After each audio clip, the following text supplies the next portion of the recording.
Yeah, it's life. Hello, everybody, and welcome to Cosmic Tea Hour 999. I am joined by Lady Phyllis, Ash Banta, and Peter has been in and out as we began this podcast. There's some storms up in Maine where he is at, so he will hopefully be able to join us soon. But we're going to get started letting this podcast unfold as Peter, begins to get his process together to hopefully join us throughout. We hope everybody is doing happy, well today. Going live right now over on the Instagram side of things. Okay, Miss Lady Phyllis, can you please tell us about yourself? Well, I'm pretty new to mediumship. I only started after my husband passed away. I was going to medium. We had always gone to mediums. The whole family, we were into mediums. We kind of followed them around, and I was going to medium after medium after medium. I missed the connection, and everyone I'd go to would say you could do this yourself, and of course, I said nah. And then I went to a Ronald McDonald charity event, and every medium that I saw that day said to me, you're going to be doing this." And the last one said to me, "Not only are you going to be doing this, I'm going to teach you." Oh, So wow. yeah, so he started teaching me through FaceTime, through the phone. We didn't have Zoom then, so he started teaching me, and then COVID, the lockdown happened, and I have a day job. I'm the CEO of a ground transportation company, and there was no travel, so we were effectively kind of shut down, and it lasted, as you know, for like 2 years. We were in the house, so I used that time. I took courses. I just took course after course after course, and it kind of kept me busy through the because I was alone, and it kept me busy. And I took a bunch of different courses, and then at the end, I was in Thomas John's mentorship, and out of 96 or 86 people, he only endorsed me. So my kids had a podcast, right? My kids had a podcast, and they invited me on. They were interviewing mediums. It's the Oak and Bros podcast. They were doing it also during the lockdown. It kept them busy, and they interviewed all these mediums, and they invited me on, and they brought people on and said, "Okay, Mom, go ahead and read them," and I did on the air. And then the next day, my daughter-in-law picked the name Lady Phyllis. They bought me 1 square inch of Scotland, and they picked the name, and I had a shop, and I've been doing it ever since. And now I teach. I've written 2 books, which are pretty much my curriculum, and Mediumship Made Easy and Expanding Mediumship. And what I did these actually for the students. I just publish. I publish books anyway, so it's pretty easy for me to do. 83 of them, in fact. 83, and one of them is a bestseller on Amazon. It outsold every book during the pandemic. It outsold every book on Amazon for 2 solid months, and it's still in the top 200 or 300. It's a joke book, so I think it was essential for parents during the lockdown. And but I write under a different name. I write under 2 different names. I write as Carol P. Roman, which is my children's line, and Britt London is the sexy stuff. And then I write the mediumship stuff as Phyllis Oaken, which is my real name. So I also manage my son's book. He's written 20 books under 3 different names. So I manage his books. So I have a pretty full life, and I work full time. I haven't met anyone who's written under a pen name in quite a while, so it was a lot of fun to hear that you had pen names. Well, I did the pen name because I'm pretty well known in my field. And in case it bombed, I didn't want to be associated with the book. I didn't realize that they were gonna take off. So the books are embraced by the homeschool, particularly in the South. I have a lot of, I write fiction and nonfiction for kids. I happen to have one book here. This was my full-length novel, Grady Will and the Templeton Codex, which oddly enough I wrote it before I started learning. And there's so much of mediumship in here. I had no idea that it was inside of me. And but of course we know about automatic writing, right? Like Yep. when you let it go, this stuff just comes out of you. It's coming from a higher source usually. So, but the books do well. Um, I did a bunch of different series, and as my grandchildren grew, I would write to their age level. So the books grew until young adult, and now I have young adults. So Well, the future looks bright with a lot more literature ahead. So Yeah. very cool that you have that capability, that talent, the creativity that's overflowing. Ash, you have any questions for Lady Phyllis? Or not yet? So what, I know you talked about like how you got into mediumship, but I want to go back further. So what got you writing books in general? Okay, that's an interesting question. I had always wanted to write a book. In fact, I wrote a book. I forgot about this. I wrote a book and published it with a vanity press, which is you kind of pay. This was in the old days. They had these vanity presses. But I wrote a book when I was, I don't know, 23, 24 years old, when I was a young mom. And my husband was often out working, so I was home alone. And I wrote this, kind of, it's like a romance, a historical romance. And I couldn't get it published. But I learned a lot about publishing back then. And I put it on the shelf. I was busy building a business with my husband. And then my mom and my husband both got lung cancer within 3 months of each other. So my mom was terminal. She was my best friend. My husband, we didn't know if he slipped through the eye of the needle, he was going to live. And if he didn't, he wasn't. So she had 22 months and she passed. And I was devastated, because not only did I lose my mom, she was also the CFO of my company. We worked together, we played together, we would go to the ballet every Wednesday, we would read books, I would read books, she would read the books, and then we'd talk about them. We were very close, and I saw her every day.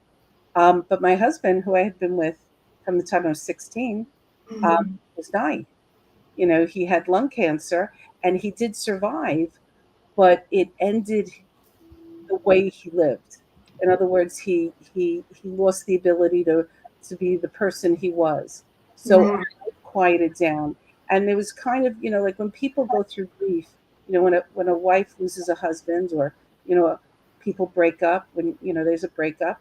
Very often, you don't get invited to the couples, like you lose your friendships. So at that point, we had a lot of friends. We would vacation with people.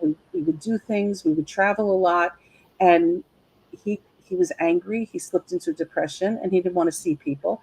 And frankly, they didn't want to come and sit with him here. So our life got very small, and it became all about the kids. And the only thing we did was our business. So we went to work every day together. We worked together. My kids came into the business. Their wives came into the business. My brother came into the business. My ex sister-in-law came into the business. So we have a lot of people in this business, and I devoted myself to the business, but I was lonely for my mom. So my son, my oldest son, said to me, "Mom, write a book." And I wrote a book about the adventures of a pirate called Captain No Beard, an imaginary tale of a pirate's life. And they found an illustrator for me, and we put the book together. And putting the book together took me weeks. I got engaged again with something. And the book went on to win the Kirkus Reviews, one of the best indie books of 2013. I got a call, and they said, "You can't believe this." It was published through CreateSpace, which is now KDP. The book was recognized as a really good book. And so my husband said, "You've got to do this, write more." And so I just started writing, and I would churn out 2 or 3 books a week. Um, Oh, wow. yeah, but they're not big books, they're kids' books. But I Yeah. was churning them out. I did a series called "If You Were Me and Lived In," which is a series about. Um, I wrote it for my nursery school grandchildren, and it's about going to different countries and discovering the culture. And it's 10 basic items: the money, what you would call your parents, what you would call your grandparents, what kind of food you would eat, kind of like a travel show, but based for children. And that became bestsellers. And then I did a historical one with 10 historical time periods. Then I got into early reader chapter books, and so I just kept publishing book after book, and that's why I did it, because I missed my mom. I wrote because I missed my mom, and the books are written under the name Carol P. Roman. Carol was my mother, and Roman was my dad. So it's kind of like an homage to my parents. That's so beautiful. Thank you. Welcome, Peter. Hi, Peter. Yes, thank you. I'm trying to stabilize my my computer here. Well, it's nice to see you. While we have you Yes. here, can we segue a little bit into some astrology? So hopefully you stay with us for the rest of the show. Oh, maybe weather. Do you want to be nice to us? Yeah. Can you hear? Kind of. No.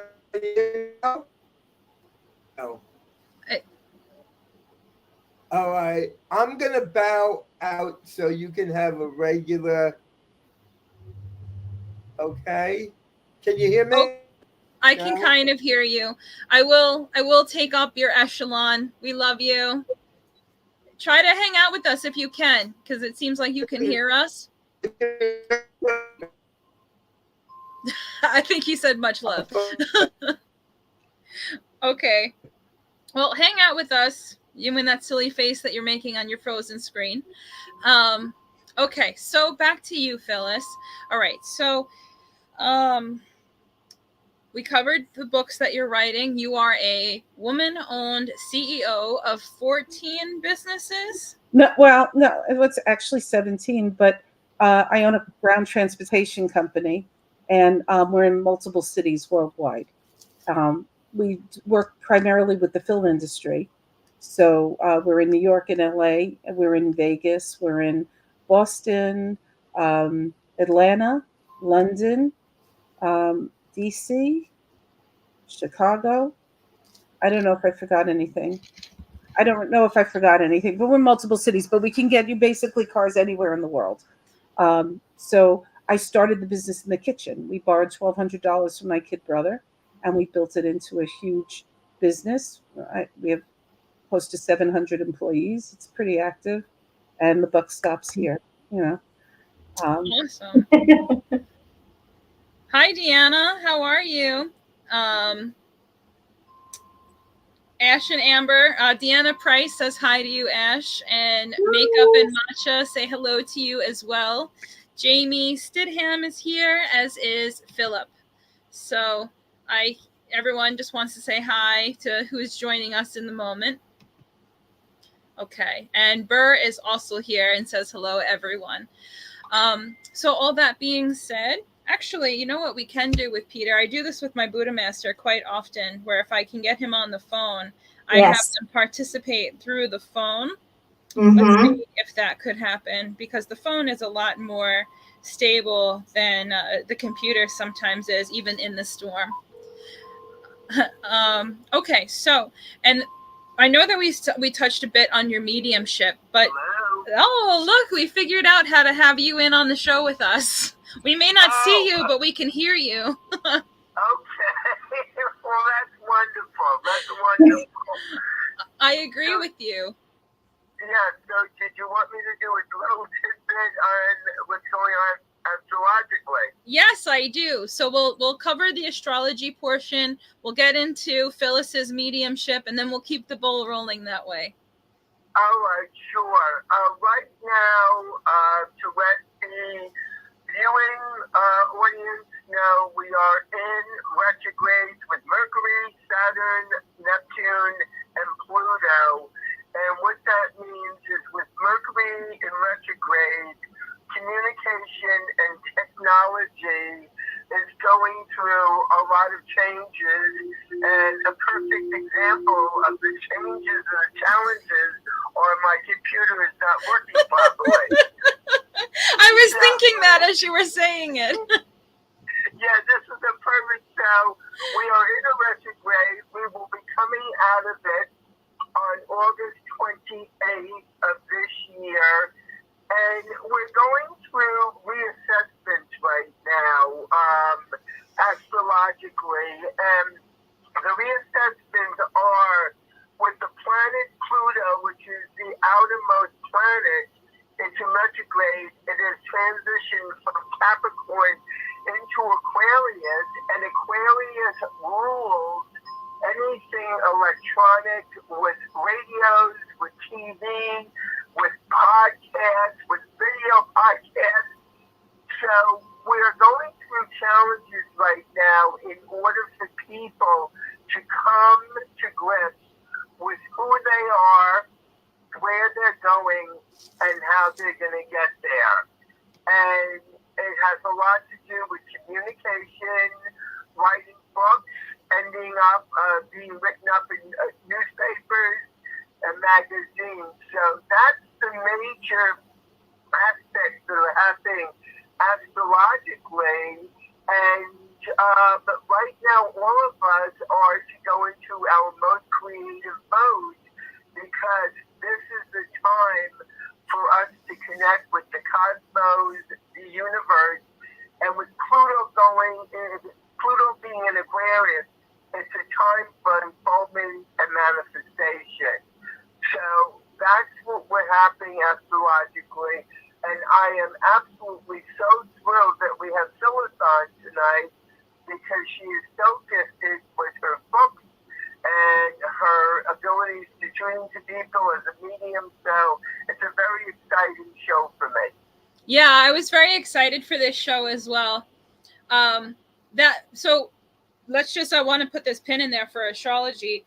We are moving out of Capricorn. So Pluto moved out of Capricorn, which is all about structure, how things, I always think about a building, something very firm and earth-based. Moving into Aquarius, which is such an eccentric being.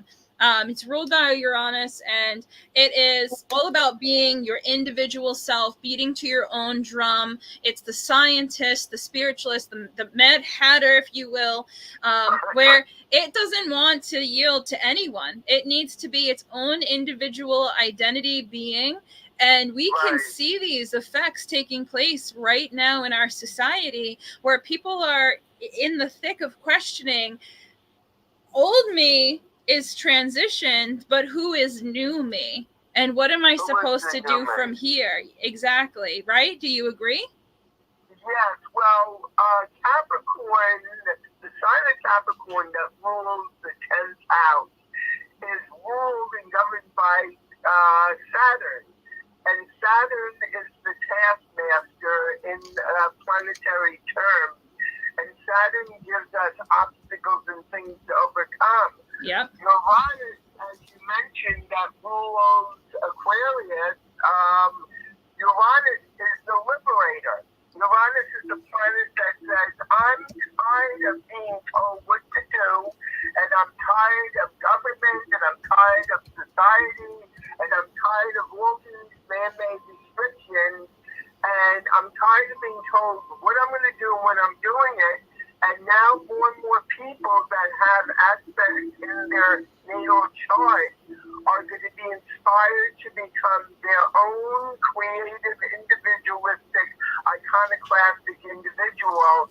We're going to see a lot of developments, inventions. We're going to see a lot of things with technology and medicine. We're in one of the most exciting times of history, because Uranus is now saying, relax, I'm here, I'm going to work with you, let's see how creative you can be. So Teresa, you're right on the point. Yeah, and so recap again, which planets are in retrograde? We have Mercury, Pluto. We have Mercury is in retrograde, which is ruled by, it's in retrograde right now in the sign of, let me see, what's today's date? Let me see. Oh, right now, it's in the sign of Virgo. On the 14th, it actually, now it makes sense. Today, Mercury went into Leo. What's the opposite sign of Leo? Aquarius. So this makes perfect sense of what is going on with the computer. And Mercury will be in the sign of Leo. Leo, by the way, is ruled by the sun. Right. It's ruled by the sun. Yes. And it will be in retrograde up until about the 27th when it goes direct. So that is in retrograde. Saturn, transiting Saturn right now is in the sign of Pisces, and Pisces is ruled by Neptune and co-ruled by Mars, and that is, that is Pisces, our sensitivity, that's the intuition, that's being clairaudient, clairvoyant. That is letting us know that we're not alone, that the spirit guides are with us, the master guides are with us, and they're here on planet Earth. They're coming back to show us the positive trajectory of what direction we are supposed to go in. We also have Neptune, Saturn conjunct Neptune there. So we're in kind of a dream state, and with those conjunctions, Virgo is involved in that, Gemini and Sagittarius involved in that, because that's part of that whole mutable square. And then we have, so we're in wonderful, wonderful times. And that's another reason why our podcast is so important to what's happening. I agree with that. Ash or Phyllis, anything to say to Peter? No, it's fascinating. Yeah, the retrogrades, one of the things that I learned a while ago when it came to Mercury retrograde is to embrace the retrograde, because it's an opportunity to actually revise. Almost like you got the opportunity to go down one path, and then Mercury invites us to come back to a starting point and say, okay, well, let me take you back here. And what if you went left instead of right? What if you took this path instead of that path? Or there's some unfinished business here. Come look at it again to make sure that it's all covered and you got everything out of it that you could, and then push forward. So instead of having that doom and gloom feeling that comes with the retrogrades, it's now a very welcoming feeling of, okay, this is coming. It's going to ask me to look back at it. It may not be 100% in my control, but that's good, because if it were all in my control, there might be a blind spot. So I invite the cosmic intelligence to show me where I need to see something. Well, it's also inviting us to correct whatever issues that we are being faced with. And these are part of the universal ways of waking up the masses and teaching us. So there is no right or wrong in this particular situation. It's just an awakening time for us to say, as you so succinctly put it, for us to say to ourselves, well, if this trajectory that I'm taking isn't working, maybe I should try a whole new direction. And I'm finding more and more people are saying to themselves, this isn't going quite the way I expected. I'm going to try something new and try something different. So I consider it more of a spiritual awakening, and the guide said to me, it's a way of us connecting with the consummate level of spirituality and also connecting with heaven. So the energy is incredible right now. I'm feeling it. I think you've been feeling it. I think everybody on the show. It's a wonderful time for elevation and just connect with joy and happiness. Aw, Denise says hello and she loves us all. And I agree with you. I mean, I don't know if anyone has been experiencing the intense ascension symptoms as of late, but Ash and I have been speaking about that, I'd say, for almost 2 months now. I'm not 2 months, the past 2 weeks now. It's been more intense than ever before. I've had more physical symptoms than ever before. And the one thing to keep in mind is that as we push through ascension, it's going to bring our lower stuff up to a head so that we can deal with what it is and then push through. So if things are a little choppy right now, don't forget that you have this community to lean into. You could reach out to any one of us at any time, a reading, a conversation, a question.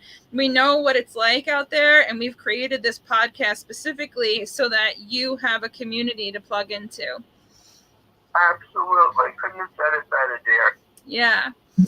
Hey. Yeah. So Miss Phyllis has unique ways of reading, as do us all, to transition back into us picking Miss Lady Phyllis's mind. Okay, so can you tell us a little bit about your style of mediumship, and how did you come into your own with it? I know that you had mentioned you had a individual train you, but how did it come? When did you know that you were really there? Well, I started with Edward Pierce. He started training me through FaceTime. And then I studied with Kim Russo, Joe Shield, uh, Gina Simone. I think her name is Gina Simone. I took courses with everybody. I took maybe 10, 12, 15 courses. And with each course came a little bit of discovery, mediumship, learning how to do this. I don't believe that I'm gifted. I know that that goes, everybody says you're gifted, you get, I don't. I think that we all have the ability to do it. When we're little and we call our parents in and say there's a monster in the room, and dad lifts the bed curtain and says there's nothing there, it's your imagination, a little bit of our third eye crosses over. And then when we're sitting in our bedroom when we're 3 years old and talking to our imaginary friend who turns out to be your grandpa who's on the other side, and your parents don't talk about that to anybody. So again, it crossed over.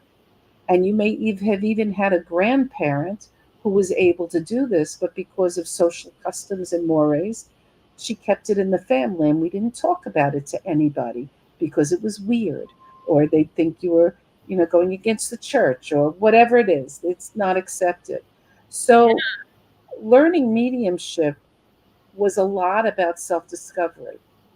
And the thing was, I had spent my whole life as somebody's daughter, and I was a good student. I went to school. I was a teacher for a hot minute. When I was 20, 21 years old, I became a teacher. And then I became someone's wife, and I was his assistant in building the business. And then I became a businesswoman.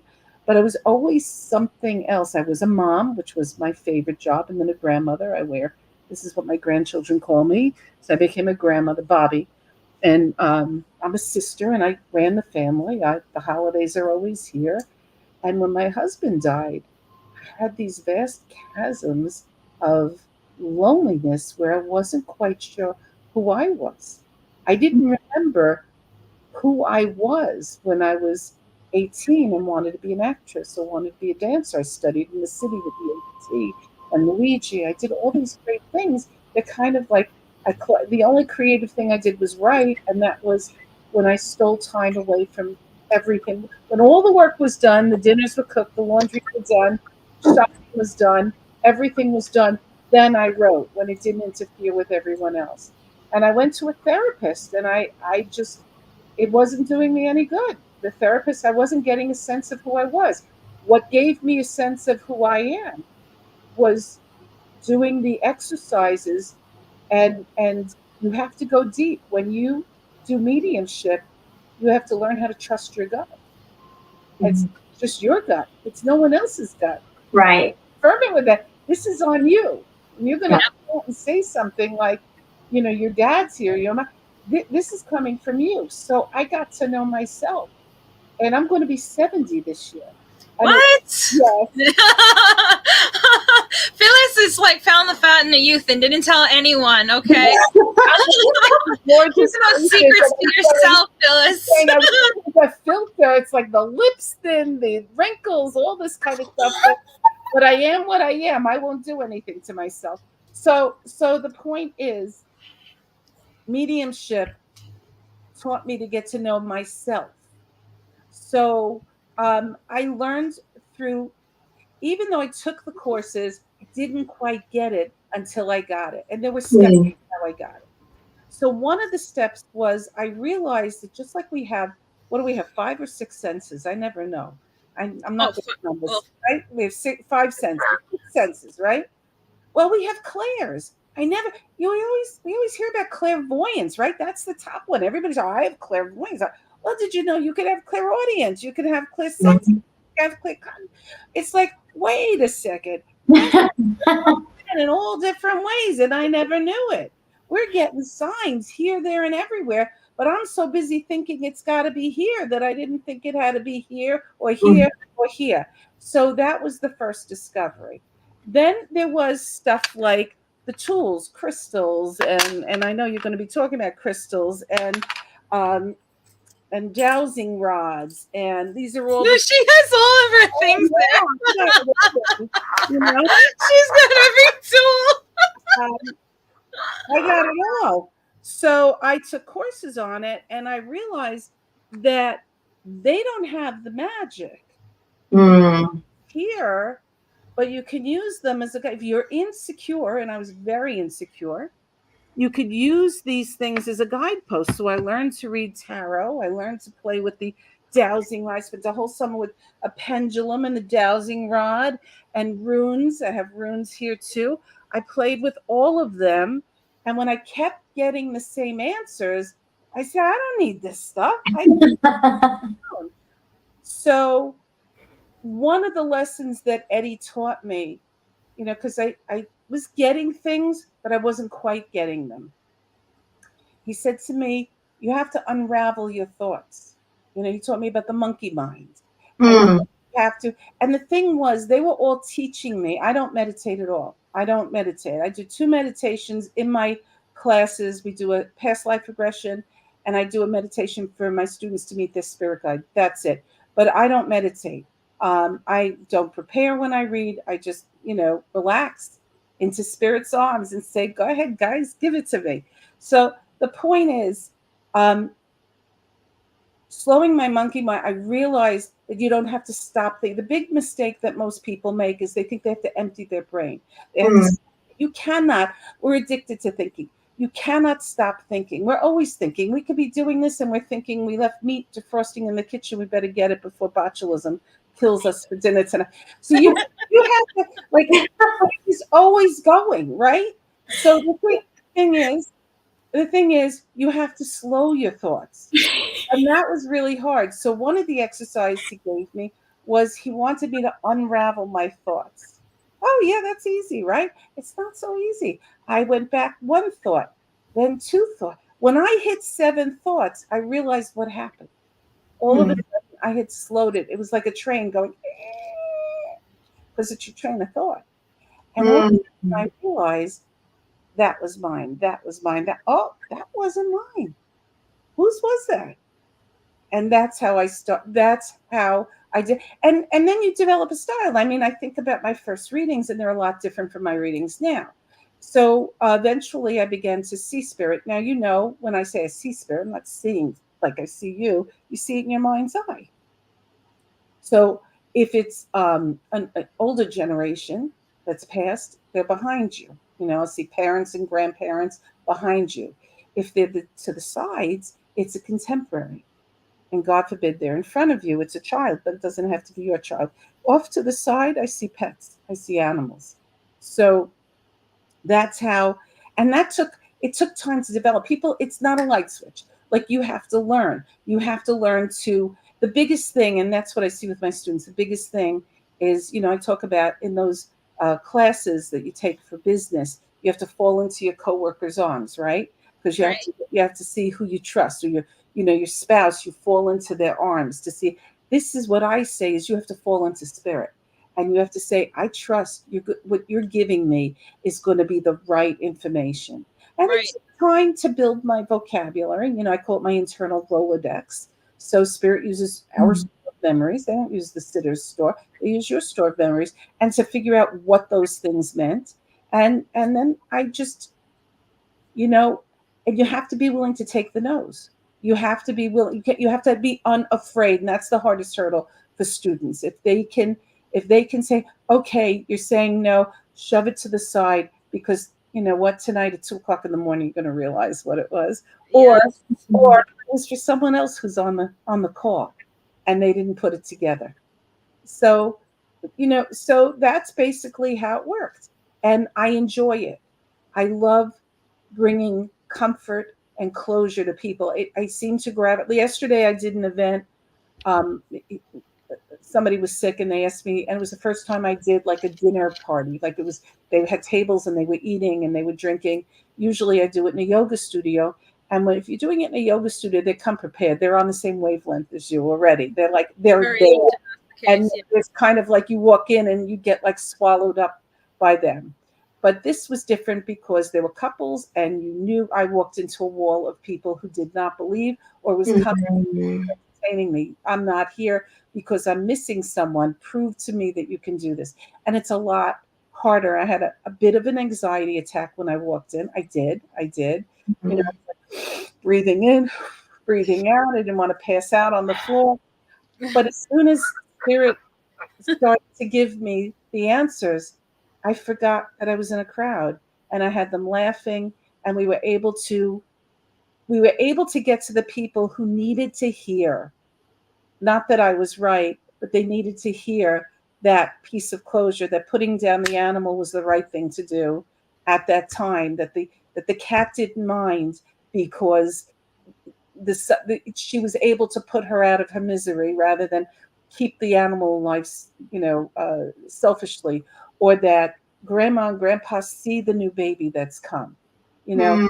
So, or you didn't get to see that person, and I just got the chills, so this might be relevant to somebody here, that you didn't get to spend that last moment with that person. They passed when you were not there, and they want you to know not to minimize their life down to those last 5 minutes, that you have to remember the entire life of who they were. Those were the minutes that counted, not that last 5 minutes. You know, we don't have to say goodbye because there's no goodbye. There's none, right? And if you try hard enough to look for the signs, you'll see them. So I'm kind of like, and you know what? My son is taking the course. My other son sees signs. My daughter-in-laws are taking, they see signs. They'll get the messages. And my grandchildren know how to use dowsing rods, pendulums, and they speak with their grandfather all the time. They'll come and they'll say, we called him Zadie. Zadie was here. He told me he saw my test results. They will come and say, because we haven't made them scrub that Just eye. get over. I think that's so beautiful. Thank you. But you know what? I think that our family is setting the tone for so many of our friends that they're more accepting. Right. And I think as we accept ourselves, I agree with everything that you said. Some people are born and they don't get crusted over, and some people are born and it gets crusted over. Some people come in more awake, some people come in more asleep, but we all have this ability. Right. And we arrive to being able to utilize this ability in a whole assortment of different ways. And the journey of that makes what we offer so unique. I agree. And then sorry. No, that's okay. So like as you're speaking, we have our chat box lighting up with all these different things that people are saying. Like, so they said, after my mom passed, I saw her and everyone said I was crazy, so I didn't talk about it anymore. Every time we make it mainstream to talk about subject matters like we're doing here on this podcast, we open a place in the world where it's more acceptable to have these types of conversations. Ash and I, we have half of our conversations are about what's physically going on, and the other half is about what's non-physically going on at all times. And it's wonderful to have these conversations together. And like Peter and I, the same thing. You'd fit right in with the family here, because when we get together, everybody starts talking about who's behind whom, which relative is. Yes. It's really fun. But my brothers do not. They have a problem with what I do. They one gets really uncomfortable. The other one just starts to laugh. They don't. And my one brother has seen me do it, and he can't believe it. He doesn't understand how it's being done. Right. He won't believe, but he doesn't believe in God either. And it's just, I think that's his safe place. He's afraid to surrender to belief. That some people are. It takes a little time. So the other one too was I never had anyone to talk to, so I closed myself up when I was 21, and I'm trying to rebuild now what I should not have done then. And then I would say to this person, if they felt that they closed themselves off, and that what I would tell them to do is write. If you feel you have no one to talk to, then write. Let the pen just go on paper, because you've got stuff inside of you. It sounds like that needs to come out. And I'm sorry I interrupted, but all good. No, all good. I'm sharing these because we've been, that's always the thing. I watch the chat box, ting, ting, ting, and then I'm like, I'm here and I'm there at the same time. So I just want to let everyone know we hear you, we see you, and I'll bring this up, but we want to finish thoughts first before we jump into it.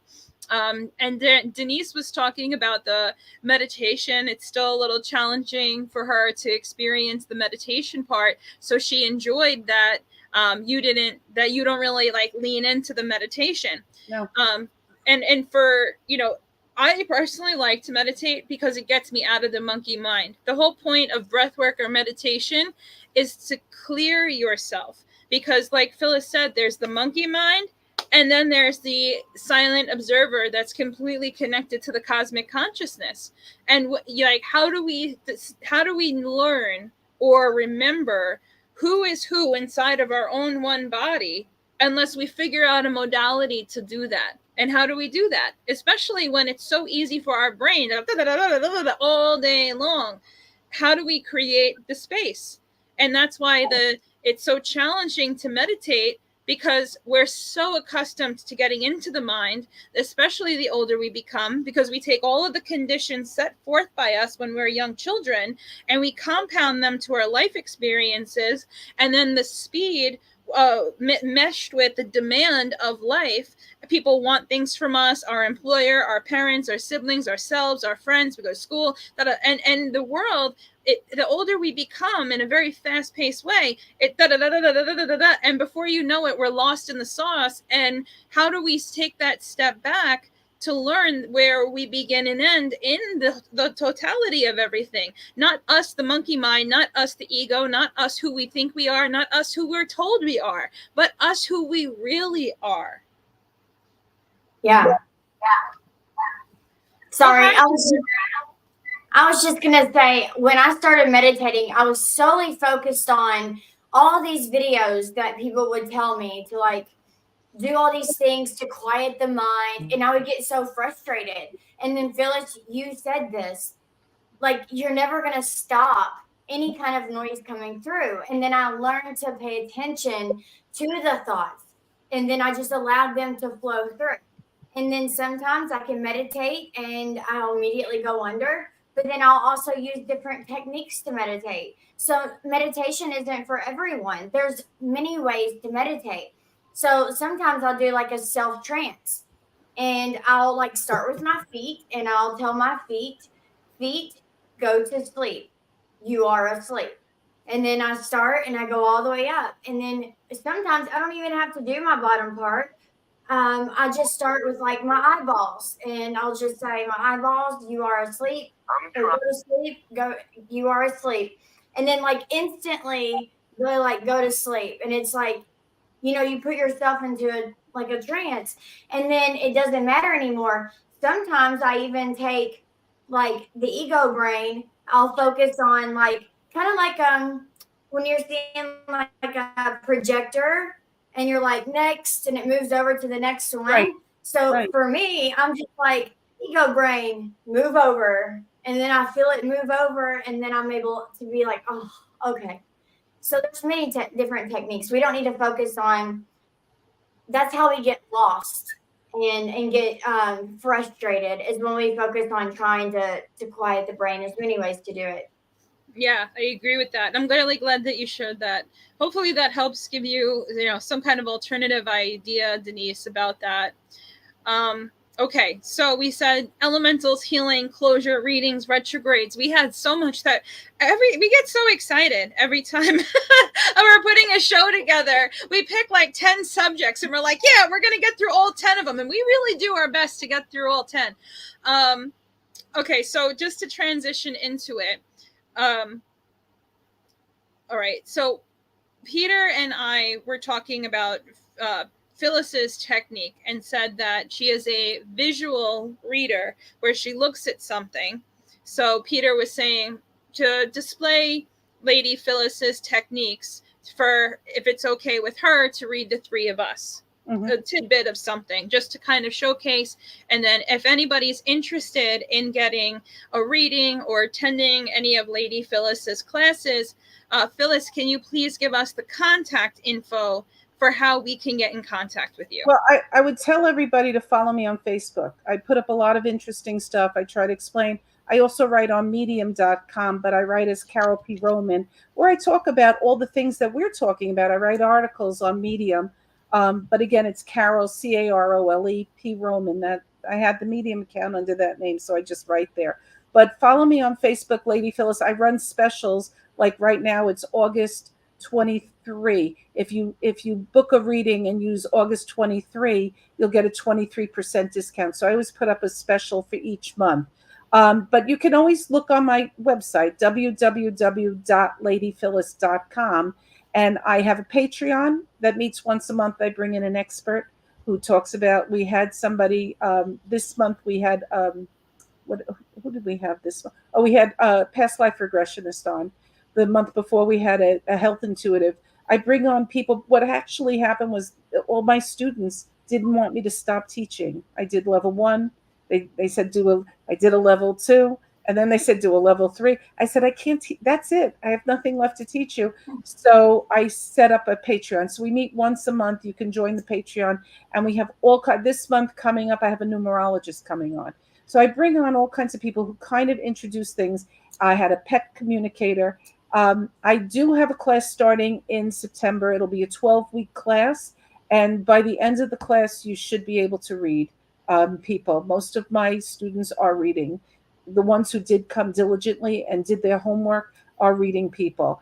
I forgot that I could, if I will read you, but if people in the chat, I didn't realize you'd have a chat. If they call out a page number between 1 to 366, I can read them what's on that page, and it's usually a message for them from their loved one. So if people want to put a number, if that's okay, with your permission, Yeah, that's totally fine. I could read them what's on that page and then ask them if it resonates. I forgot about the chat. What can I tell? I know. But I talk to Peter all the time. I was like, we need to make it 2 hours. We need to have it once a week. And he goes, you're just going to add more time, and then we're going to find more things to talk about. We're going to run into the same problems. Teresa, I want to ask you, do you have a father figure on the other side? Is your dad on the other side, or is there a male behind you, like it would be a grandparent or an uncle on the other side? Do you have, like, it feels like it's in your father's generation. It could be a stepfather, or I don't know if you have a partner. It feels like it's in that generation. Do you have somebody on the other side in that generation? I have an uncle, and I have my grandfathers. My dad and my stepdad are still here. Okay, so we're talking about your uncle. So your uncle and this is your father's brother, or your no, mother's, my mother's brother. Right? And your parents are together. My stepdad and my mom are together. Your mom, right? But your stepdad raised you. Yeah. And so you have an extra set of grandparents. He raised you, so you have an extra set of grandparents. But the grandfather that's on the other side, he's telling me there's someone who has some part of his name in their name. Like, in other words, there's somebody that let's say his name is Charles. I don't know what his name is. I'm not getting the name. But if his name is Charles, somebody has a name like Ronald Charles or whatever. Or my uncle's named after my grandfather, and they're both crossed over. Okay, so he's talking about, so this is that grandfather that's here. He has the namesake, so that's his son, correct? So that would be your mother's father, correct? Mm-hmm. Okay, and we talked earlier, and you talked about where you lived. I don't want to say where it is, but I know where you are. But was he in another region? Yeah, he was in Florida. He lived in Florida. He's saying that there was distance. There was distance between you. And did he live in a rural area, like kind of farmish, or like not urban? Like, I don't think he was in Miami, but it feels remote. It feels like not. Yeah, that makes sense. So it wasn't like farmland or anything, but it was like in Englewood, which is a very like low, mild, small town in Florida. That's the way I'm like. It was. He's not in Miami. I don't hear the music. No, it's not bustling or urban. He didn't party. Right. And did he have a special truck or car that he used to take you in? Like, like I feel like maybe it was a pickup or something, and you used to ride in it, and I feel like you were bouncing, like it was a special time between the two of you. Does that resonate with you? So he really liked cars, and I think that there's like a double thing in there, because my grandpa always had cars when I was growing up, but he had trucks previously. But my uncle the one who's alive here, they were into classic cars and trucks together, and he used to have a classic truck that he put back together, and Right. he painted it purple, and he called it the Purple People Eater. And my grandpa was a huge fan. It's So funny. The car I saw was an odd blue. I would have called it Gilbert Grape Blue.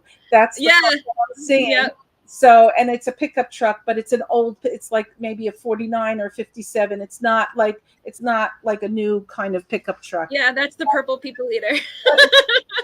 This is his way of validating that he's really there. And so did he pass before you graduate? Like you achieved something. There was some kind of an achievement, like you graduated, or there was some kind of special. Same year I graduated, he passed away 2 weeks before I graduated high school. Yes, or he just lit me up. And so he's saying that he was there. He wants you to know that he was there. I assume you walked down the aisle and he was in your heart that he wasn't there, that he didn't make it, but he wants you to know that he was there, and he just was ready to burst with pride that it meant so much to him that you graduated. That you walked, and I assume you went to your graduation because he's playing it out before me. Yeah, I did go to my graduation. It's funny because I was with a friend of mine who's also a medium last week, and he came through her, and then she goes, "He's mad. You don't talk to him. You don't ask him for anything." And I said, it's not that I don't. I just didn't think to do it. I always say high self or spirit guides. And I'm like, but she goes, "No, he wants to talk to you more, but you're not talking to him." So I was like, all right, I'll work that out. So it's so funny that he is the one that came through first. Well, the thing that I've learned doing this is that we don't have one spirit guide, but we have a team. Multiple. Yeah, we have a team. We have angels. We have ascended masters. We have all kinds of people. I tell my students, it's sort of like in the pit stop when a car comes in and you have all those guys jump and they fix the tires. That's what we have around us. Exactly. And he wants you to know he's part of the team. So he's watching over you. And I do forget, as soon as it comes out, I do forget. This was your mother's father? Yes. Is there a J name, living or dead, like Jean or Joanne? Well, there's multiples. I was just going to say his name is John. Okay. And then his son's name is John. And okay. So and there's a Jeannie and a Janine. Yeah, okay, there's a bunch of J's on there. I want to go to Ginny or Janine. Ginny. Who is Ginny? Janine. They're the same person. It's I think his niece. His niece. So one of my mom's cousins is cousin Jeannie. Cousins. So he's calling out. So in other words, I hear the J, the J. So John. But he's also calling out to Janine. This is just, or Jeannie, whatever her name is. But he's just validating that this is him. So I'm going to ask you, do you want to pick a page number? Don't think. Just pick a number real quick. Pick a number. Okay, 43. 43. 43. And let's see if it resonates with you. He was so tough and stoic when I was growing up, but he was a softie inside. And that's what my stepdad kept saying. He goes, underneath that firm exterior is a really soft-hearted man. I was like, I don't know where that soft heart is, because that shell he lives under is thick. And then that's what everybody said, as, when that knew him when he was younger. It was like, oh, he's really good-hearted. He just has that stiff upper shell to him. Well, his message to you is, I forgive myself. So if you're carrying around something that you've been holding, he wants you to forgive yourself. Let it go. So it might be something insignificant, but whatever it is, if you're holding on to something, his message to you is forgive yourself. Just let it go. We talked about doing the meditation. I find by setting boundaries with people, it's kind of like I put up a fence and I don't let people come in. So it's less messy in there. If you don't let other people's crap in there, it's less messy. You only have to worry about your own crap. So I set up a boundary, and that helps me to be able to go to that place to do this. So, if you're carrying around guilt or anger or unfinished business, let it go, because it makes a lot of room. It's kind of like the hard drive. It frees up the whole hard drive. And you'd be surprised at how easy you'd be able to slip into these things. So I don't know what it is. I want to ask you one other question. Do you have a dog that passed? Yes, I do. Okay. So the dog, it was your dog, correct? There's multiple dogs. We had a lot of dogs. Okay, But my sister's dog pet. I don't know if it's a. I'll let you. I don't know if you want to I say don't know something what else. kind of dog this is, but I want to ask. This is a dog. Did you take it in to be put down? Like, was this a dog that you? Okay, Yeah, my sister's dog just passed, and we put her down together. together, and you took the dog, and there was a moment with, are we doing the right thing? Are we doing this too soon? Yes. Yep. Okay, there's your forgiveness. Yeah, you did the right thing. So if you're holding on to that, your animal is saying, forgive yourself. You did the right thing. Thanks a It's lot. so great that Boo comes through for my sister a lot, and my Oh my sister's really God. I was going to ask Ash who Blue was, or Boo or Blue. I was picking up Blue. Boo. I was picking up as Blue. And I was going to ask Ash if she had a dog or something named Blue or Boo. Well, I didn't say Boo. It was definitely Blue. But that's really so forgive yourself. Tell your sister, let it go. You did the right thing. I will. Animals often tell me, you guys are so silly. You're more humane to animals than you are to humans.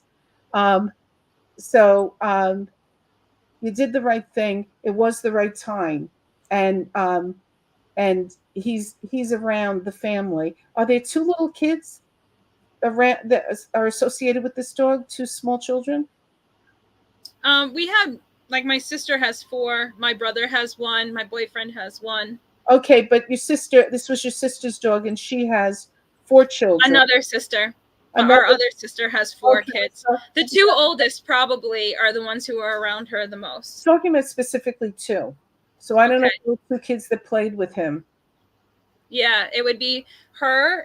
Boot was a her, and the oldest 2 of my sister's children got to play with her the most. Okay, so he sends love out. It was a her or a he? Her. Her. She sends love out to her playmates. So please let them know she's fine and she does visit. I will let her know. There was another reader who said something similar to my sister, and it definitely cleared her heart from it because she wasn't sure if she was doing the right thing, and then she did. Yeah. So like I said, she's around, and so is your grandfather, and he's really proud of you. So keep on trucking. Thanks. It was funny because last week, the woman who had read me last week said he had learned to forgive himself, and he wants you to forgive him too. So just to add a little validity to it, That's the like, synchronicity. That's yeah, because he was so like chilly or like Yeah. prickly when we were kids, and then he crossed over. So I feel like he's gone through some really nice transitions on the other side to take the chill off, and now he just wants us all to know about it. They have to look through the eyes of the people that they hurt. They have to, I think that's the hardest punishment. They have to see what they did and how they made other people feel. And I think that, like people look for punishment. I think that's the hardest punishment, to look at something that you did that you caused pain. I think that is a really hard punishment.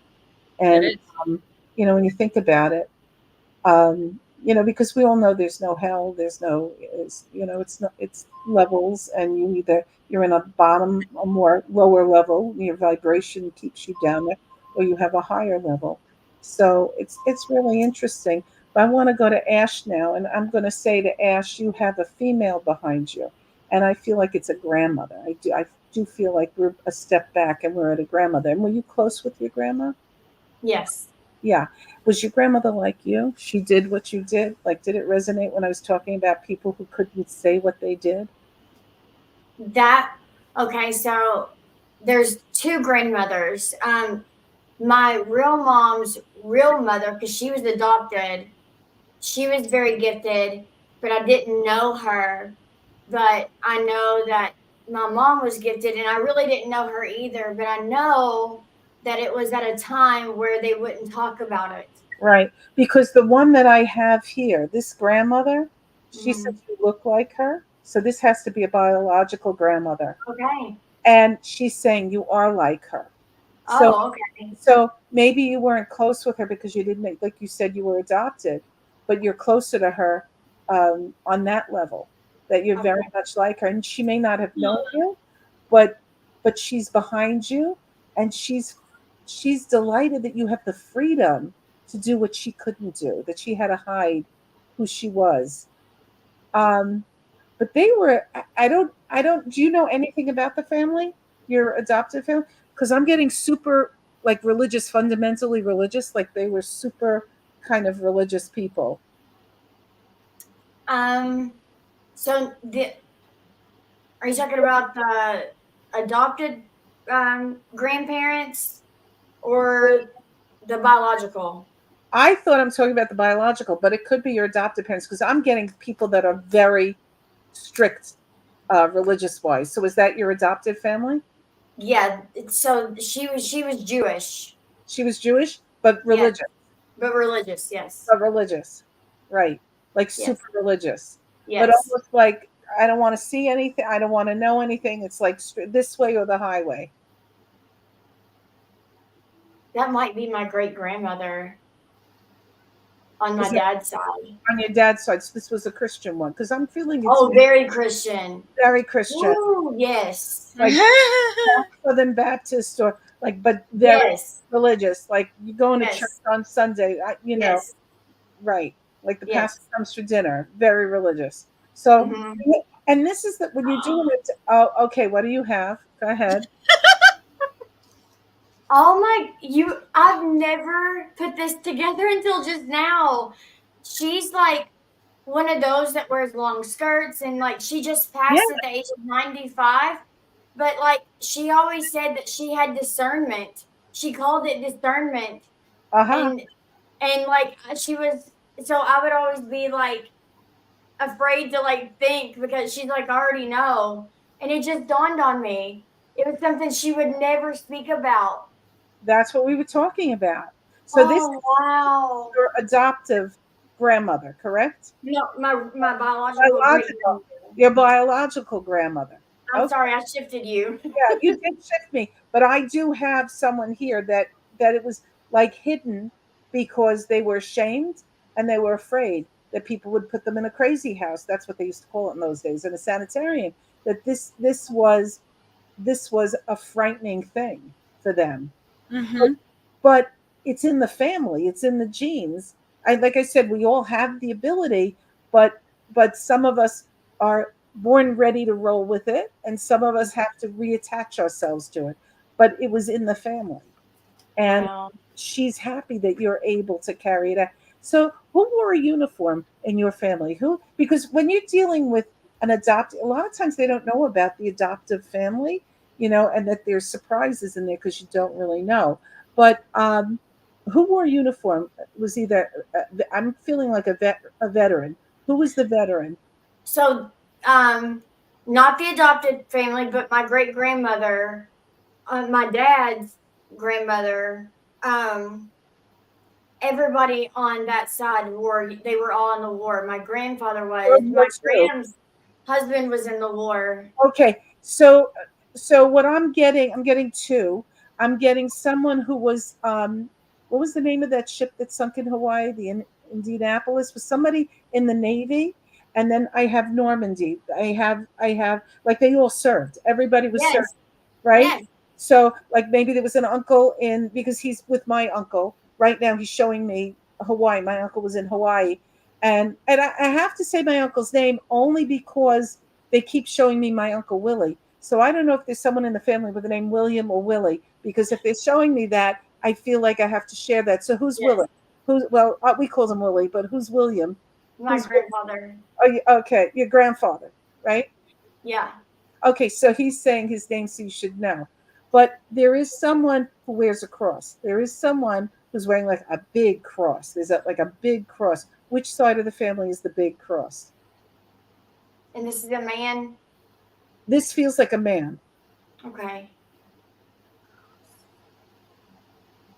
I don't know. Okay, Ali, are you married or do you have a spouse? Yes. Okay, so sometimes I'm reading someone and it belongs to them. Does he have a father figure that passed that would have worn a big cross? Well, her dad actually just passed away, but he didn't Wear a wear cross. a cross. Did he have someone in the family beyond that?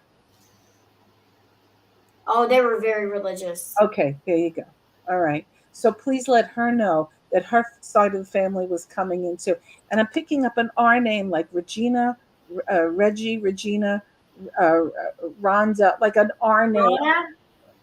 I'm just picking up an R name. What name did you say? Rona? Rhonda? No, Rona.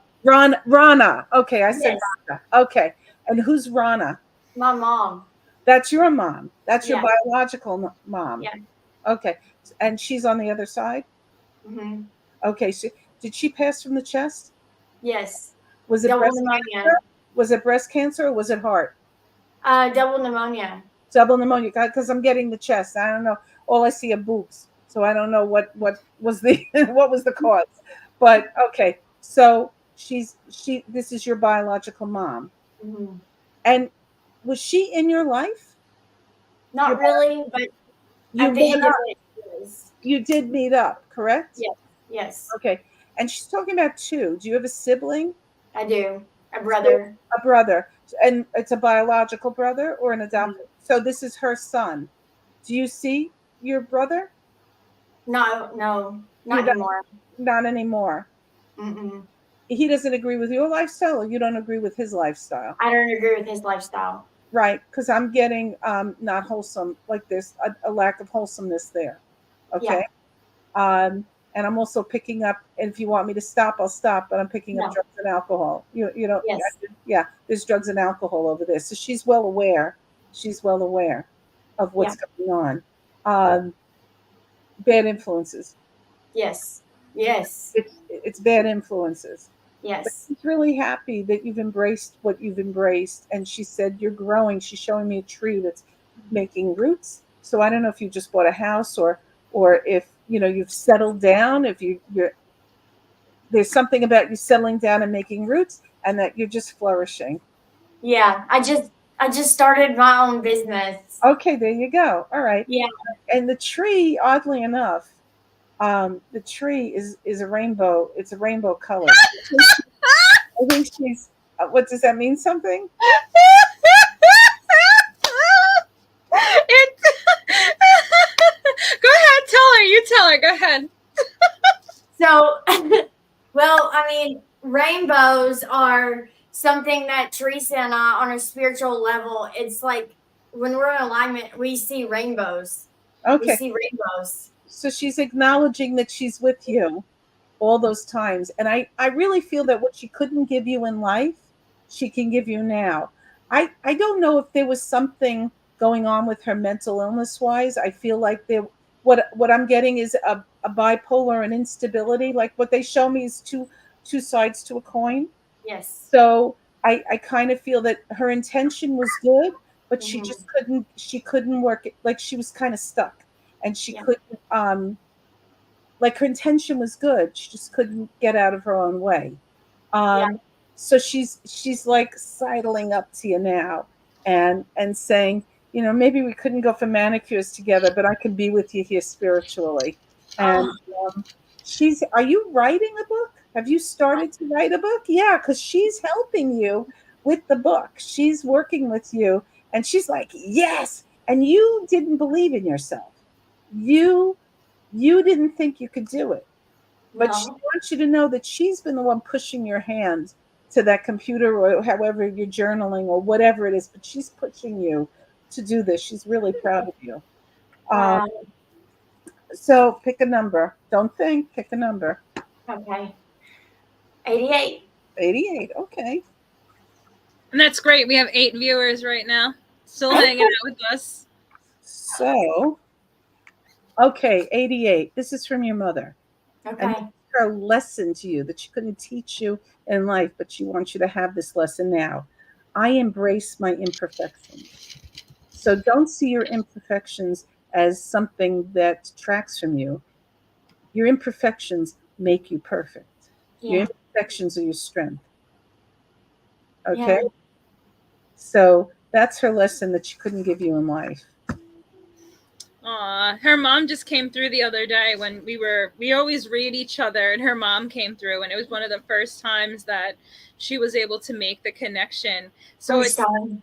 I think the first time her mom was able to make the connection, and it's really nice because I think your mom figured out how to reach you now. She's like, look at all these telephone options, and now she's coming through all the time. Like this is the second time her mom's been able to come through, and you said so many things that I said to you when I read you last week. So it's just really awesome how you know It when something validates. is true or something is what they're saying to you, it comes in multiple, and this is where I think who you get read by, the alignment of who you're getting read by, and like Peter, Ash, and I sit with each other, we have discussions, and when we all get the same message, we're like, we're really into it. It feels right for us, so it's really nice to have that additional confirmation on top of it all. Absolutely. So, Madam, Miss Lady Phyllis, we have a couple different readers here with us, and they have picked numbers. I'm going to start with 33 is Deanna Price, right? Yeah, well, yeah, you got it too. Okay, great. Yeah. Deanna, your message is, I am able to live my life in balance.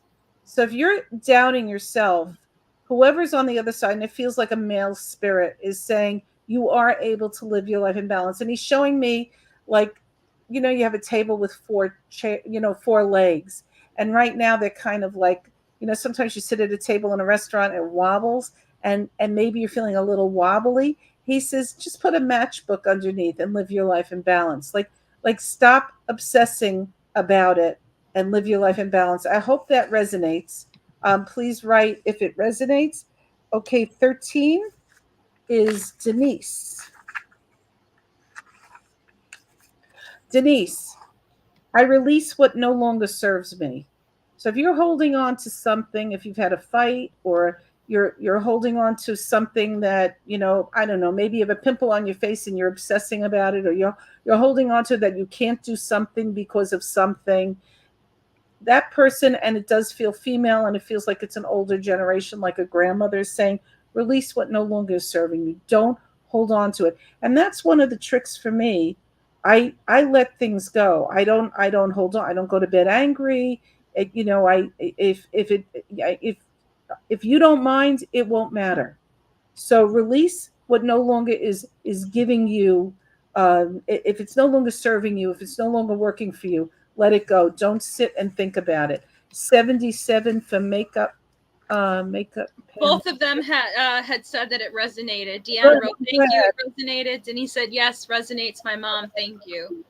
Good, I'm glad. Oh, 77, makeup. How do you, makeup pan matcha? So I love this one. Okay, listen carefully. I will be heard.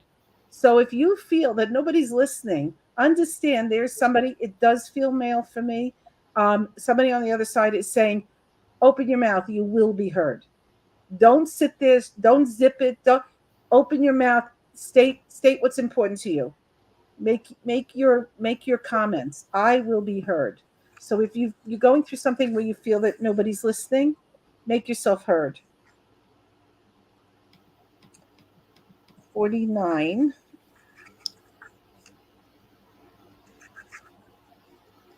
Okay, 49. This is for Jamie. That's right. Jamie, this feels female. I don't know if it's your mom on the other side, but it feels like somebody who really cares about you, somebody who's really important in your life. And she, I think it's a she, is telling you, today I will do what I want. Sometimes you just have to close the door and watch bad TV all day. Sometimes just do what you want. If you want to eat that ice cream, go ahead and eat that ice cream. Today I will do what I want. Don't deny yourself something. Give yourself a simple pleasure. Today I will do you don't want to go to work. I don't want to tell you to cut out and work. As a person who's the employer, I don't like that, but do what you want. Okay, 24 for Burr. And Jamie, too, just to dovetail onto that real quick, I feel like you're coming to terms with pain and associated to other people, and you have to reinvent yourself with that. And you're turning over a new leaf, and it feels like it's happening gradually, but it's actually happened very quickly for you. I know that you're in the middle of it now, but you will get to the other side of it, and you are going to be much happier.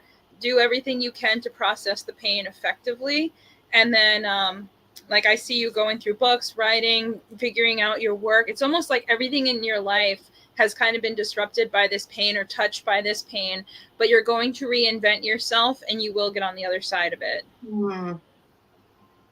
It's great. Page 24.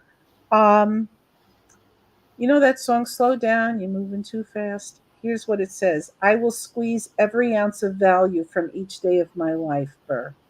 So if you're moving through life and you're not smelling the roses, stop and smell the roses. Take your cup of coffee, sit outside, enjoy the sunrise. Squeeze every ounce of value from each day of your life. And it feels like it's coming from a female on the other side, that you're rushing, you're too busy doing what you're doing, that you're missing so much. So they want you to slow down and really enjoy yourself. And see the beauty that surrounds you. Sometimes we rush through life, and I'm speaking from the other end. I'll be 70. I told you earlier, I'll be 70. It's a blink. Life is a blink. So really stop, really smell those lilacs in your backyard. And when you go for dinner, don't rush, enjoy the food. Anybody else? The book is available on Amazon, shameless plug. Shameless plug. Love the shameless plug. Shameless plug. And I do have classes. And again, I feel like everybody has the ability to do this. I say I always say I'm not gifted. I'm a gifted medium. Is difference, because I learned how to deliver the information. It's beautiful. So if anyone's interested, Phyllis gave us the information earlier in the podcast show. You can go back on YouTube, track it down. Peter's, Ash's, myself's information is on our Instagram page. Burr had said it. You sounded just like my mom. Thank you. It resonated with me. All of the messages that you just provided resonated with those individuals. But just to hear it one more time, Peter, I love it when you read us your phone number. Oh, my phone number is 203-206-9353. Beautiful. Call him anytime. He's available for a good time now.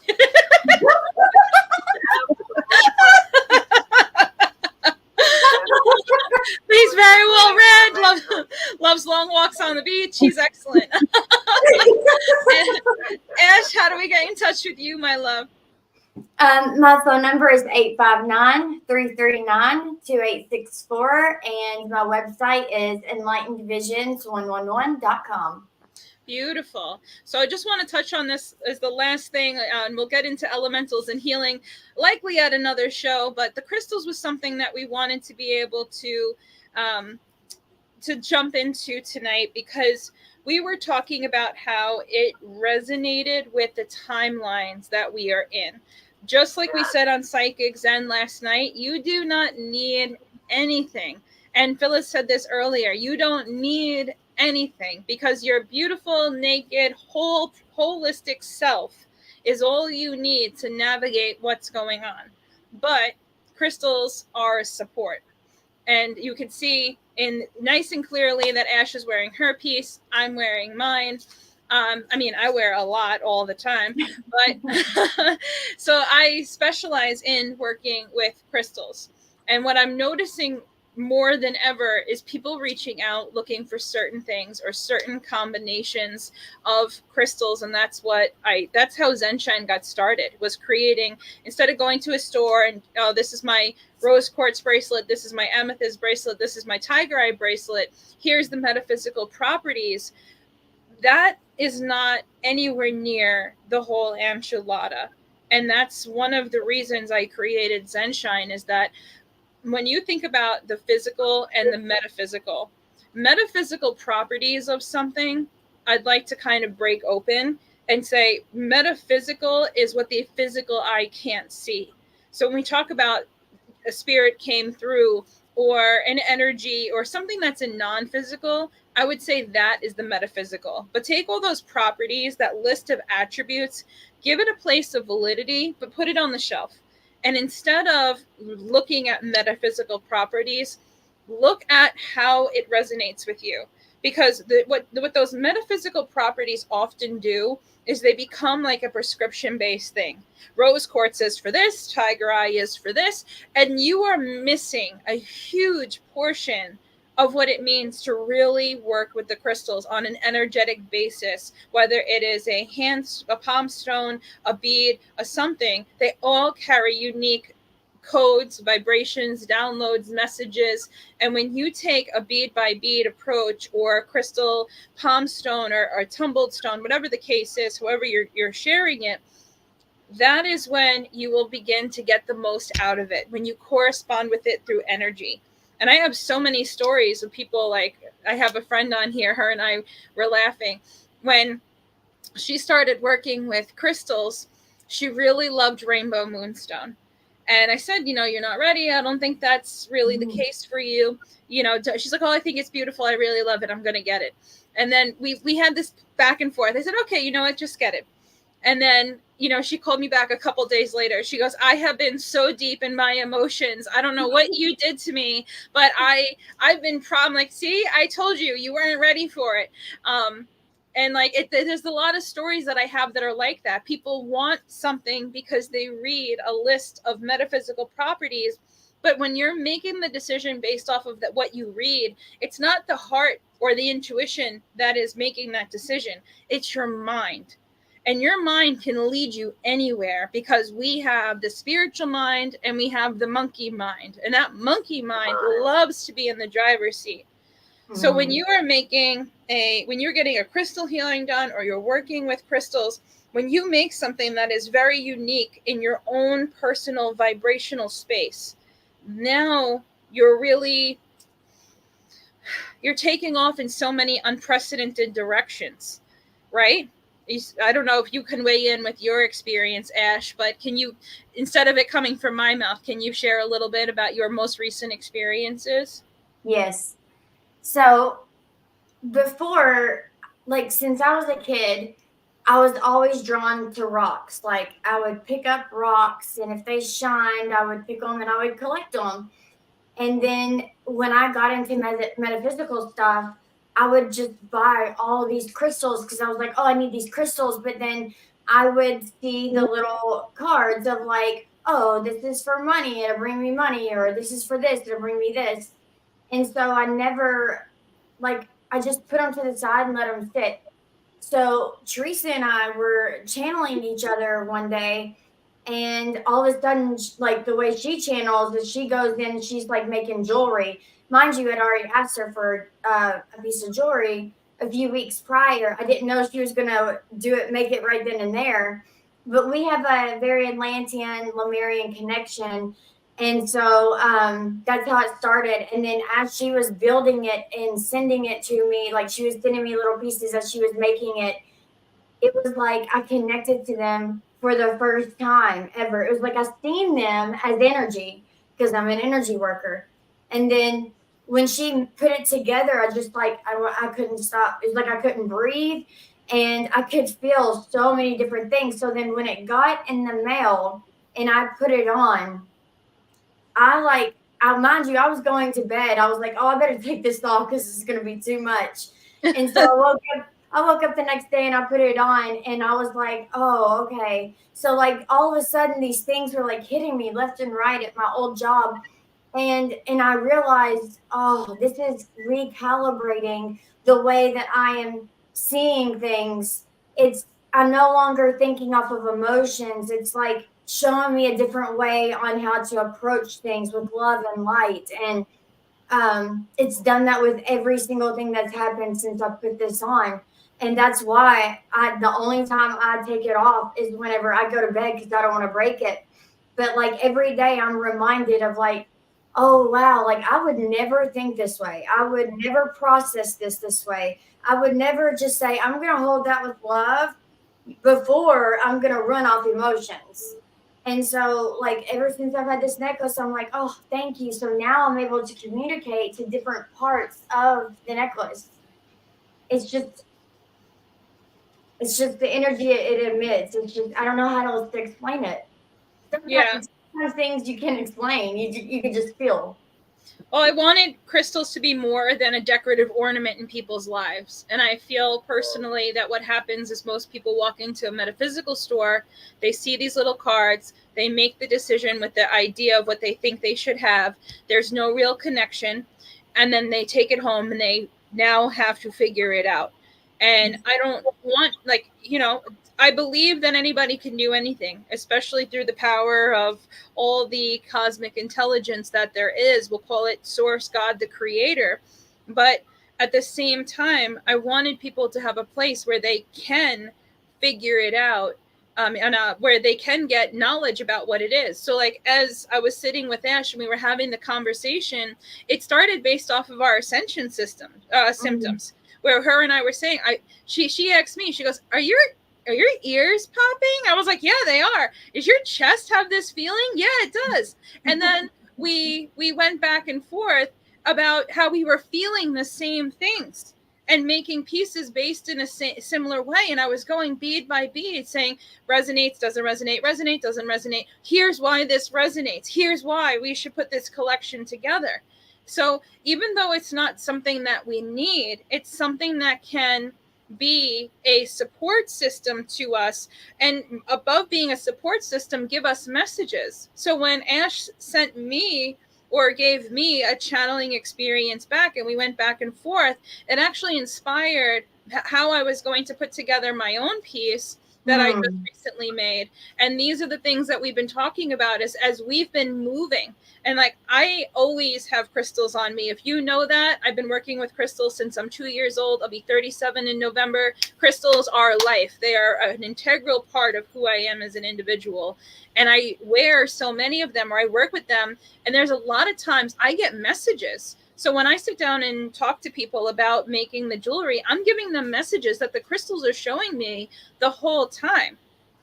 Phyllis, what's your experience with crystals? I've loved crystals for years. Like back in the day when I was a young person, we went to Vegas a lot. We opened in Vegas. We spent a lot of time, and there were a lot of crystal shops. I mean, you didn't see them in New York like you did in Vegas. Right. And I feel it's funny that you mentioned that. I never buy a crystal based on what the card says.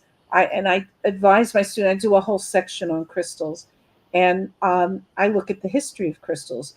All the kings and queens had crystals in their crowns, in their scepters. The magicians would carry a crystal wand. People have been using crystals for years. We adorn ourselves in crystals.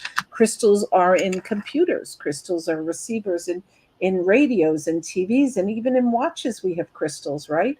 So there's something to the magnetism and the energy of crystals. And you're right, you have to attune. When you find a crystal that resonates with you, I'm trying to get in the camera. I have trouble with it. You raise your vibration to match the crystal. The crystal makes us elevate our vibration. And so the thing that I advise my students is to go into a crystal store, which now thankfully we have them on every corner. You can go into a crystal store and you can walk around and see which crystal speaks to you. Maybe it's going to be citrine, and it has nothing to do that it attracts wealth. I mean, my mother and I always wore amethyst. We used to buy amethyst. They had the long quartz, the shape. And when we would separate, we always wore amethyst around our neck with a leather cord. So I was traveling and she was there, and we both knew that and now both of them are next to my bed. There are two crystals, the one that she wore and the one that I wore. So the thing is, now my granddaughter is very into crystals, and I live on a big property, and she'll walk around with a hammer and break open the rocks just to see. And she'll come running and she'll say, Bobby, is this quartz or is it feldspar? But I've always had an attraction. And I think that the crystals find us rather than we find the crystals. So I urge people, and that's part of, a lot of my students surround themselves. They've gone in, they surround themselves with crystals. I mean, John Dee used to look into a mirror. Like every magician, whatever you want to call us, every kind of seer, we all have something that aids us. So if holding crystal makes you feel that you've elevated your vibration, and that way you can connect to spirit, Maybe it's just the fact that you're holding it and you're focusing that logical mind on that. It's freeing up you're focusing your cognitive brain on that. It's freeing up your intuitive side. I have an exercise that I do that I teach my students. If you don't mind, I'll share it. So this is a simple exercise that anybody could do to see what's going to come out of it. And basically, you raise your dominant hand, which is the hand that you write with. You know, raise your dominant hand. Then take a pen and a piece of paper and write a question with your dominant hand. And then answer the question with your non-dominant hand. And the interesting result will be, I don't know if I should tell you until you try it, but if at home you can try it. So write it with your dominant hand, write your question, and then with your non-dominant hand, write your answer. And what happens is with your dominant hand, you writing, you're engaged. But when you're working with your non-dominant hand, you're working so hard on forming those letters that you're actually distracting your logical brain, so that your cognitive brain is being distracted, so that your intuitive side can start receiving messages. So you might be surprised at the message you receive. That might open it up for you. It's as simple as that. It's as simple as that. It's retraining yourself to listen. Yeah. Listening is a huge part, which is why the meditation or the listening, the breath work is so important. Right. I do agree with you that the crystals find us. And I Right. feel like, you know, could it be the focus on the energy for the crystal? Sure. But I feel like in my experience and working with the clients that I do, a lot of times the crystal themselves are encoded with messages that they give. And I think that's a huge part for me. Well, that's again going back to the radio. You couldn't have radios or television sets. Now that it's different, but television sets all had crystal. You remember? You're probably too young, but when you opened up the TV set, it had all these crystals. And you know, in Mexico, there's a huge crystal cave that you'll actually microwave if you go into it. That the energy is. Wow. Look it up. The crystal caves in Mexico. They have these giant quartz crystals that they I went saw down. them. Yeah, and people actually microwave from the power, from the energy of those crystals. You cannot doubt. I mean, if it can do that, it actually cooked people who went down there. So they go down in these suits. No, read it. There's an article about it. So they go down in these, pressure suits, like they're on Mars or something, and they go into these crystal caves to examine those crystals. Do you imagine the energy, the vibration? It's actually like, like It's intense. yeah, So intense. so, Intense isn't even the word. Intense is like a light word to describe that feeling.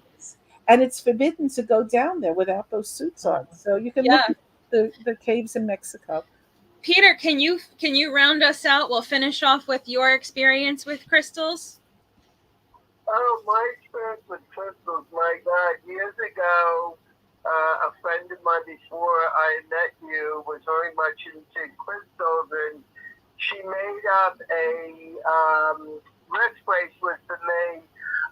We are made up of, we're vibrational energy in our truest form, and if we pick stones based on their physical and their energy attraction to us.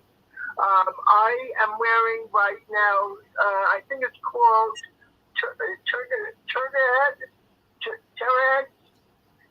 Tourmaline? What's that? Tourmaline? Tourmaline, yes. And I wear this bracelet every day, and I find when I forget about my physical ailments, whenever I put it on, I feel as if my body is being regenerated to a higher level. And as soon as I take it off for a couple of hours, I feel ill again.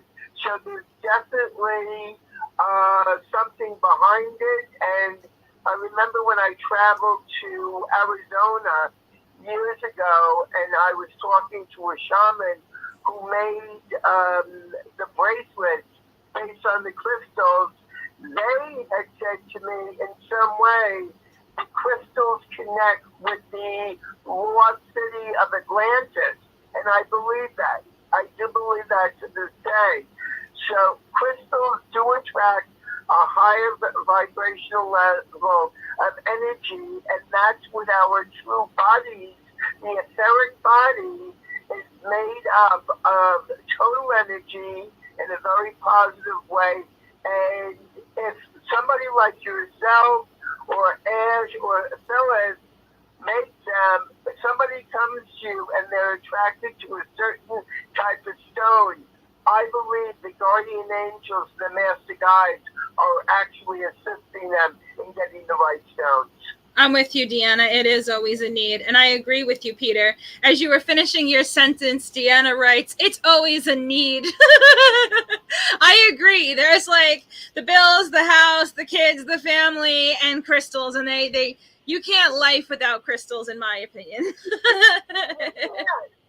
not known to live without crystals. And I've been in rooms where people have been wearing them, and with my third eye, I actually saw the aura change for a high vibrational level. So I'm definitely into prescribing crystals and wearing energy bracelets because we connect with the divine, and that's where all healing comes from. One of my doctors years ago said, doctors don't heal people. It's the energy that we have, that we channel, actually, that facilitates the healing, and crystals are part of that. Yeah, I agree with that so much. And like in all the time that I've worked with crystals, there's been so many different experiences that I've had so gratefully. And that's, like I said earlier, it's one of the main reasons I do Zenshine, is because I want this. I mean, I felt like if I have this organic gift to feel the vibration of crystals, to measure it against the vibration of that person, and to link them together, this is something I'm called to. And to me, my approach to it, like my mom was very supportive, and she's like, some people have art, some people have football. Teresa has crystals. Like, that's just her thing. And it was very matter of fact. And I really appreciate that. Crystals are living entities. They are. May not be in the physical form of human beings, but crystals are living entities. They have feelings, they have emotions, and they have intelligence. So you're definitely from if I go into a past life with you, I see you surrounded by crystals on the head, on your arms. You were a shaman in a past life, and you always work with crystals. Ash also, and so is the same thing. We all work together in other dimensions. We're just coming back in this one to do the podcast. Yeah, I agree with that. So we didn't get to elementals tonight, or healing with elementals. There's always so much to get to, but we are definitely almost at that right before a 2-hour mark for us. And this is our longest podcast yet. But I'm so glad that we got to have it together. There was so much great information that we were able to share. If anybody is interested in reaching out to us, we are on Instagram, we're on Facebook, our phone numbers are available. The information to find us is on our YouTube page. We love you. We're so glad that we got to have these experiences with you, and we hope that you have a wonderful evening, and we will see you again in 2 weeks. Good night, everybody. Good night. Phyllis. Thank you, Phyllis. Oh, you're welcome. It was lovely. Teresa, before I go, have you ever looked into the crystal bowls? Have you ever looked into sound healings? I have not done sound healing. I usually make the jewelry part. You know what? Look into it. I have a set of bowls. I have a teacher. So if you're interested, write me, and it takes it a step further. Like, once you've experienced a sound healing, your life is never the same. Oh yeah, my sister's a sound healer, and my friend's a sound healer, and I am usually the recipient, and I'm a very happy recipient. But think about taking a course in those bowls. Okay, I will. Okay. I'll take it with you. Nice. Yeah, girl. You guys have a great night. We'll see you next time. Good night. Thank you.